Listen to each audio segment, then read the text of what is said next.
2007, à Bobigny, un enfant de 19 mois est mortellement blessé par le chien d'un agent de sécurité échappé de son domicile. Cet accident dramatique relance la polémique sur les chiens dits dangereux et incite le gouvernement à renforcer la législation sur la détention des chiens de première et de deuxième catégorie. Mais ce drame pose une fois de plus avec acuité la question de la formation des agents de sécurité cynophiles ainsi que de l'éducation de leurs chiens. En effet, depuis plusieurs années, les associations de protection animale s'inquiétaient auprès des pouvoirs publics du manque de contrôle dans ce secteur d'activité où seul un casier judiciaire vierge était nécessaire pour travailler dans la sécurité. Aujourd'hui, une nouvelle réglementation devrait imposer aux vigiles et à leurs chiens un certificat de qualification professionnelle. Pour en savoir plus sur les pratiques actuelles de recrutement, une grande entreprise de sécurité a accepté de nous ouvrir ses portes. Pour la plupart, ces agents travaillent sur des sites de transport public. Jean-Paul Latuca, le dirigeant de la société, n'est autre que le président du syndicat national des entreprises de sécurité. Il a accepté de nous parler des problèmes de recrutement de ce secteur d'activité. Il y a aujourd'hui une vraie problématique et une problématique économique. Je pense qu'aujourd'hui, le marché de la sécurité en lui-même sur le territoire national est à son plus bas niveau, en tout cas de prix de marché, qu'il y a une demande qui est forte. Donc il y a une pénurie de personnel dans le métier et notamment dans les activités de sécurité cynophile.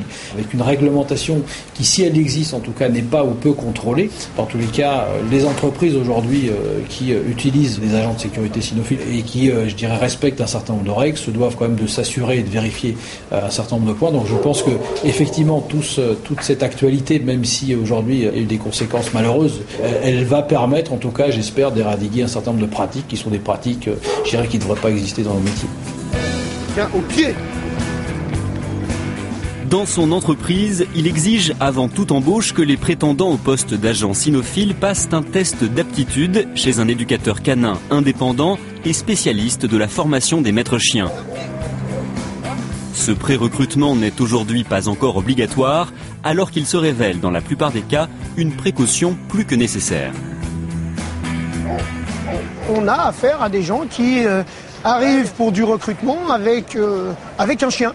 Un chien, un collier, une laisse, et pas de connaissance particulière de ce métier. Pas connaissance justement du niveau requis pour travailler dans ce métier. Ce qui pourrait faire en sorte que j'écarte systématiquement un chien du recrutement, c'est l'agressivité. L'agressivité du chien et le manque de contrôle total. Imaginez sur un site ou sur un lieu public, la laisse lui échappe pour une raison X ou Y et le chien il part à l'aventure, il bouscule quelqu'un. Donc c'est pas possible. Ou quand on fait la partie mordante, si le chien ne lâche pas, je ne demande pas que ce soit immédiat, mais au moins qu'au deuxième commandement il est lâché. Parce que ça veut dire sinon que ça pourrait devenir dangereux. Alors moi je mets un avis. Moi c'est avis favorable ou avis défavorable. On est plus souvent dans les défavorables que dans les favorables. Si je m'amuse à faire une statistique, c'est 60-70% de défavorables. Et en général, à 90%, la société suit mon avis. En plus de ce test, la société de sécurité de Jean-Paul Latuca mandate, sur les sites dont elle a la charge, des contrôleurs. Plusieurs fois par mois, il vérifie que l'agent cynophile travaille bien en compagnie du chien avec lequel il a été recruté. Il s'assure aussi que l'animal est détenu dans de bonnes conditions.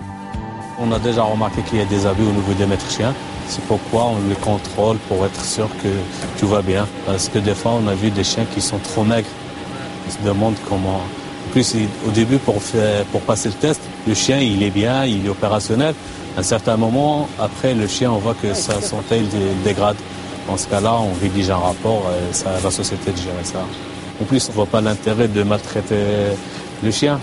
C'est ton compagnon, c'est ton outil du travail. Je vois pas.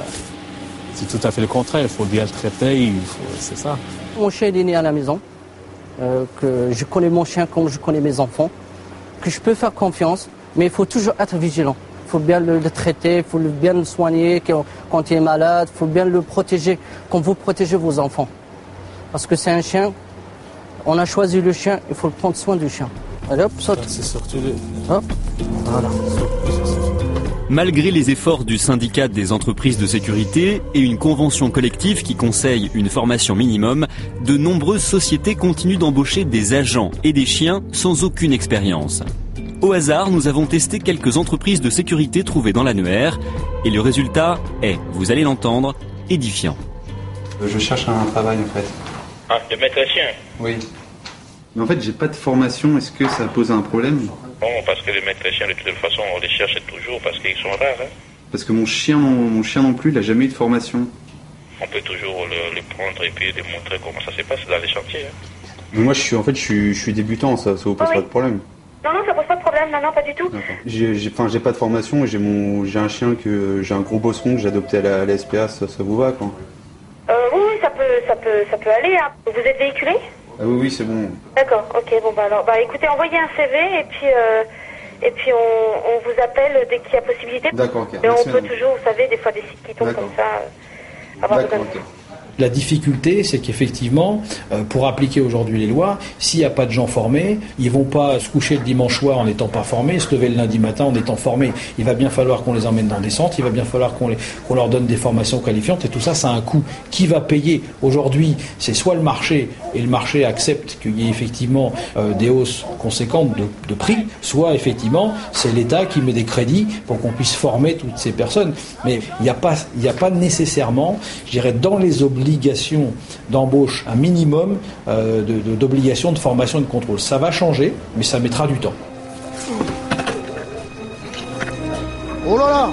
Si le CQP, le certificat de qualification professionnelle, permettra sans doute de limiter les risques d'accident, l'activité d'agent cynophile nécessite tout de même, en plus des entraînements réguliers, un chien particulièrement stable émotionnellement.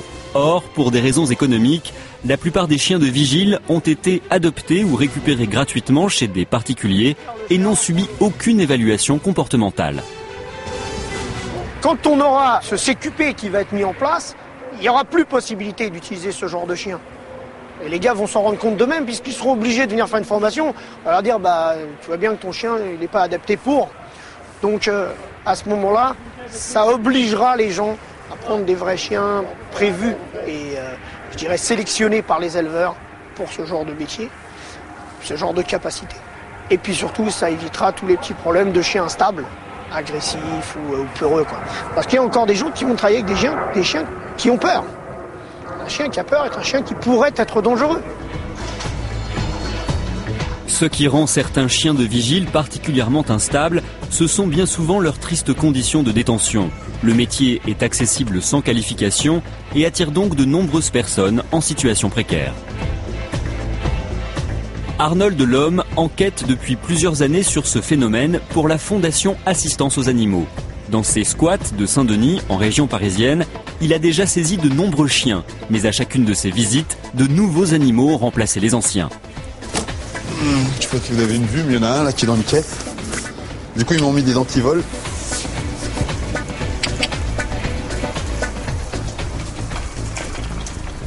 Là, je suis déjà intervenu, j'en ai pris trois dans ce vide sanitaire, en fin de compte. C'est un bâtiment qui a brûlé il y a 2-3 ans. Et sur cette commune, il y a malheureusement beaucoup d'endroits où il y a 2-3 chiens, des fois dans la cave, complètement dans le noir, en obscurité totale. Par rapport à ceux qu'on connaît, on a déjà, je dirais, bien 80-100 chiens entre guillemets détenus dans de mauvaises conditions sur cette commune. Maintenant, ça c'est ce qu'on connaît, donc il doit y en avoir encore plus malheureusement. Autre immeuble, quelques rues plus loin, et même constat. Malgré la confiscation et la mise en fourrière des animaux l'année dernière, il y a toujours autant de chiens dans la cour de ce bâtiment insalubre. Bon, celui-là, il est un peu nerveux, et vu la cage comment elle est attachée, il faut quand même s'en méfier quand même. Là on a un croisé je ne sais quoi. Là, on a un berger en dessous aussi. Bon, celui-là, il n'a même pas de tatouage. Il a de belles oreilles, on voit pas le tatouage. On a des chiens là. En tout, en gros, on a à peu près entre 15 et 20 chiens ici. Ces 15 ou 20 chiens vont concerner combien de maîtres chiens ici?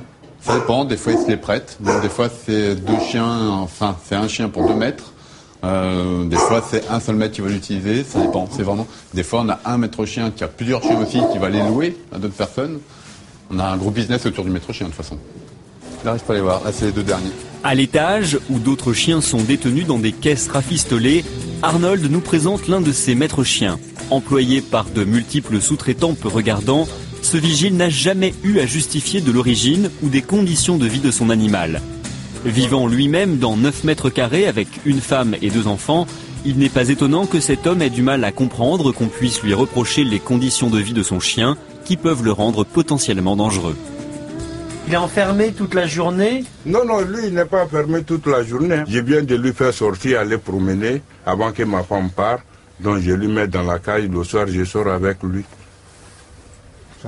Lui, moi, mon chien n'est pas traité comme les autres chiens, jamais de la vie. Puisque moi, je compare à moi-même. Moi, en tout cas, partout où je suis, mon chien, il est avec moi. Hein. Moi, mon chien, il est croisé berger Bosseron. Bosseron, tout le monde sait que c'est un chien qui est calme. Donc, il peut pas... tu peux lui mettre ici, là, toute la journée, sans museler, il ne va pas toucher à quelqu'un. C'est vrai qu'on est devant une impasse. En enlevant les animaux, on se retrouve devant le fait que ces gens ont besoin de travailler avec un chien. Et nous, on ne peut pas laisser les chiens vivre dans ces conditions-là. Donc, on tourne un petit peu en rond. Donc là, on essaie en fin de compte de voir avec les sociétés de gardiennage s'ils peuvent faire des chenils pour que les animaux soient dans leurs locaux, donc que ce soit des locaux qui soient aux normes, pour qu'au moins on n'ait plus ce type de problème. En attendant qu'une réglementation plus stricte encadre cette profession, on ne peut que demander aux entreprises de sécurité de faire preuve de beaucoup plus de vigilance.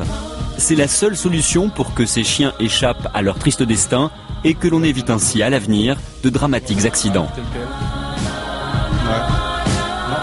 Pour réagir sur ce dossier, France3.fr.